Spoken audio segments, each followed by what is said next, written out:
जनवरी है, शुक्रवार का दिन है। लगातार रेलवे में शौचालय का नल और कई सामान लगातार जो शौचालय में रहता है वो लगातार चोरी हो रही थी और इसकी सूचना आरपीएफ विभाग भागलपुर पोस्ट को मिल रही थी और आरपीएफ इंस्पेक्टर रणधीर कुमार ने इस पूरे मामले को गंभीरता से लिया।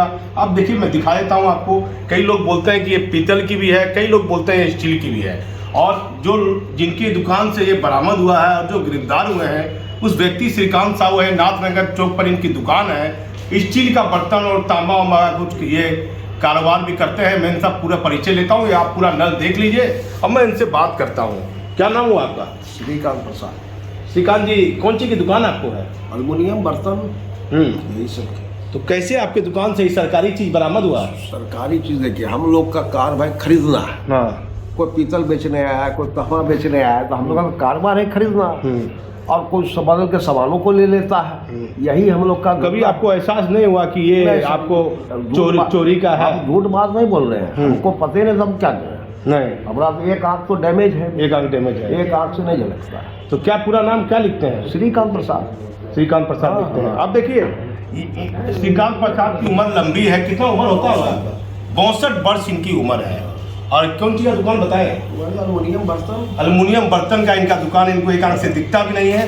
क्या इनकी आर्थिक स्थिति क्या खराब होगी और ये चोरी का सामान किसी से लेते होंगे? जानते तो जरूर होंगे, लेकिन ये बताने से आरपीएफ विभाग को, पुलिस को कतरा रहे हैं। क्या आपको नहीं लगता है कि ये रेलवे का नल है? मालूम मतलब हम लेते ना सर। तो आइए नल, ये जनरल नल आपको लग रहा है?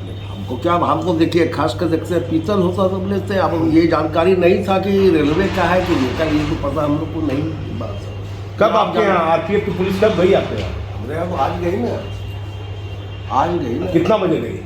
समय तो वही 10 की 11 समय तो मालूम नहीं। 11 कितना चीज बरामद हुआ आपके यहाँ से? यही कितना बरामद हुआ है? 14 तो साल 14। आपको जरा सा भी ध्यान में नहीं है? कोई छोटा लड़का लाके दिया, बड़ा आदमी लाके बेचा? आदमी तो कभी बड़ा आदमी भी आता, कभी छोटा भी आता, तो हम लोग किस तरह ख्याल रखेंगे? ये बात है ना, हमारा तो कारोबार है लेना। तो सिखा वो बाल बच्चा बड़ा होगा, 62 साल उम्र है, तो क्यों? नहीं, हम तो कर देखिए बात यह है कि हम आप सब बच्चा काम कर रहा, हम बैठे बैठे और बोर हो जाएंगे। छोटी मोटी दुकान खोल लिए हैं। अपना दुकान है? अपना दुकान है। पहले कभी कोई आरोप आप पर लगा? नहीं, कभी नहीं, आज तक नहीं लगा आरोप। पहला आरोप है। हाँ, इतना दिन से कारोबार कर रहे हैं, ये पहला आरोप। क्या आर्थिक कोई दिक्कत हुआ? एक काम दुकान आपको रहते हुए काम मतलब चोरी का? देखिए तो हम तो आप करेंगे ही हम लोग। देखिए श्रीकांत बाबू का तो ये कारोबार है, ये कहते हैं। अब 62 साल इनकी उम्र हो गई, बुजुर्ग है, एक आंख से इनको दिखता भी कम है, लेकिन चोरी का माल तो इनके दुकान से बरामद हो गया। अब दोषी तो हो गए, आपके यहाँ चोरी का सामान बरामद हो गया। तो बात हम ये तो मानते हैं, पुलिस ने तो नहीं रखा है इसको। ये तो हम कहाँ बोल रहे हैं, हम तो बोल रहे हैं भाई हम खरीदे हैं तो कौन सी का हमको जानकारी नहीं थी। ये बात लेकिन ठीक पकड़ा आपको, मतलब पकड़ा आपको गलत नहीं ना आरपीएफ विभाग ने? कहाँ बोले गलत? बोलिए नहीं, सही पकड़ा आपको है। हम कहाँ तो इतना बड़ा बाल बच्चा हो गया, सबको शर्म नहीं लगेगा? मेरा पिताजी माल खरीदता था। बात नहीं है चोरी हमारी, हमको जानकारी नहीं थी। नहीं, यही बात है, जानकारी तो हम कहाँ से लेते हैं? यही बात है। तो ये लगता नहीं है नया नया नल है, कहाँ से बेच रहा है इतना कीमती? देखिए ये तो कहना मुश्किल है। लोग घर का कब से खरीद रहे हैं सामान आप? कौन?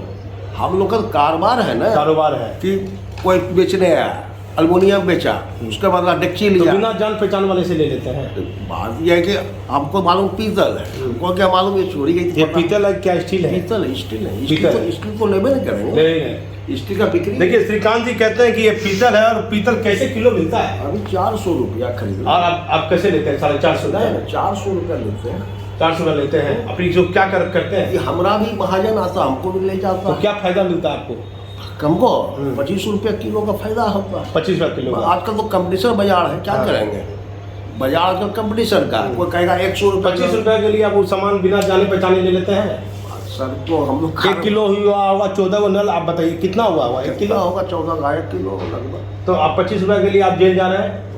क्या करें बोलिए सर। नहीं, वो बात बोलते हैं श्रीकांत वो बाबू। बात आपका कहना जायज है। हाँ। लेकिन हम भी कहाँ करें, हम लोग क्या करेंगे? पत्रकार हूँ, मेरा यही काम, इसीलिए पूछ रहे हैं आपको कि आपको कहीं अधिक फायदा होता होगा मान लीजिए। आजकल वो अधिक फायदा नहीं, दुकान 20 ठो है, 20 ठो है। हम घुरा देंगे, तीसरा ले लेगा, चौथा ले लेगा, तो चलो भाई जो। फिर भी आपको ये काम करना चाहिए, कानून तो नहीं, आप तो नहीं करेंगे। आपको सबको शिक्षा मिल गया कि भाई कि जो भी ये सब माल होगा हम लोग नहीं खरीदेंगे और क्या बस। देखिए श्रीकांत बाबू, पहली बार ये पुलिस के कानून के दायरे में आए हैं, कभी इन्होंने कोई गलत काम ये बोल रहे नहीं किए हैं ये, लेकिन माल खरीदते हैं कबूल रहे। लेकिन यदि कोई भी दुकानदार है तो ये ध्यान रखे कि इसी प्रकार का सामान यदि आपको दिख रहा है तो ये रेलवे का सामान है, रेलवे के शौचालय का सामान है। इसकी पूरी डिजाइन आप देख सकते हैं और ये पीतल का सामान है। भले ये कह रहे हैं कि 25 रुपये फायदा होता था, फायदा कुछ अधिक होता होगा इनको।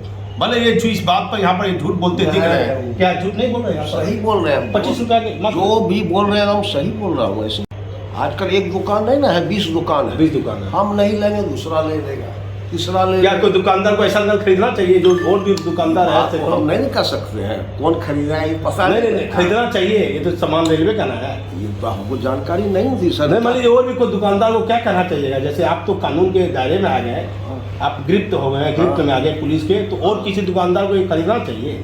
बात तो हम नहीं कर सकते हैं, कौन दुकानदार खरीदेगा कि नहीं खरीदेगा ये पता खरीदना नहीं चाहिए, नहीं चाहिए। हाँ नहीं चाहिए। हाँ, अब अपराध हुआ ना ये। हाँ अपराध। देखिए आरपीएफ के नल कोई छोटे छोटे बच्चे ले लेते हुए चोरी होती होगी, लेकिन जो ये खरीदते हैं ये रेलवे में ये एक प्रकार का पुख्ता प्रमाण हो गया इनकी दुकान से ये सामान बरामद हो जाने के बाद।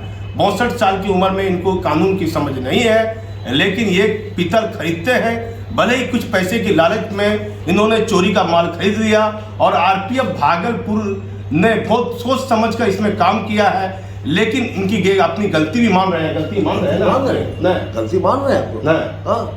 ये अपनी गलती भी मान रहे हैं, लेकिन कहते हैं कि मैं 400 रुपया देता हूँ जो लाते हैं, मुझे 25 रुपया ही फायदा होता है। ये बात विश्वास योग्य नहीं है। लेकिन आरपीएफ की टीम ने आज एक नई सफलता प्राप्त की है भागलपुर में। रणधीर कुमार इंस्पेक्टर के नेतृत्व में पूरी टीम काम कर रही थी, जिसमें तिवारी जी भी थे। क्या आपको लगता है पुलिस की कोई गलती नहीं ना? आरपीएफ की पुलिस की गलती नहीं ना है? आपके दुकान से माल बरामद हुआ है? देखिए मैंने इनसे पूछ लिया कि आरपीएफ विभाग की कोई गलती है या नहीं है। माल इनके यहाँ चोरी का ये बरामद हो गया। यदि कोई भी दुकानदार भागलपुर में नहीं, पूरे बिहार में, पूरे देश में रेलवे की संपत्ति का माल यदि आप खरीदिएगा तो सुप्रीम कोर्ट, हाई कोर्ट से भी आपको जमानत मिलने में बड़ी मुश्किल का आपको सामना करना पड़ सकता है, क्योंकि ये अपने आप में एक पुख्ता प्रमाण है। मैं इसमें आरपीएफ से, और क्या नाम बताया अपना, श्रीकांत जी के साथ दीपक नौरंगी।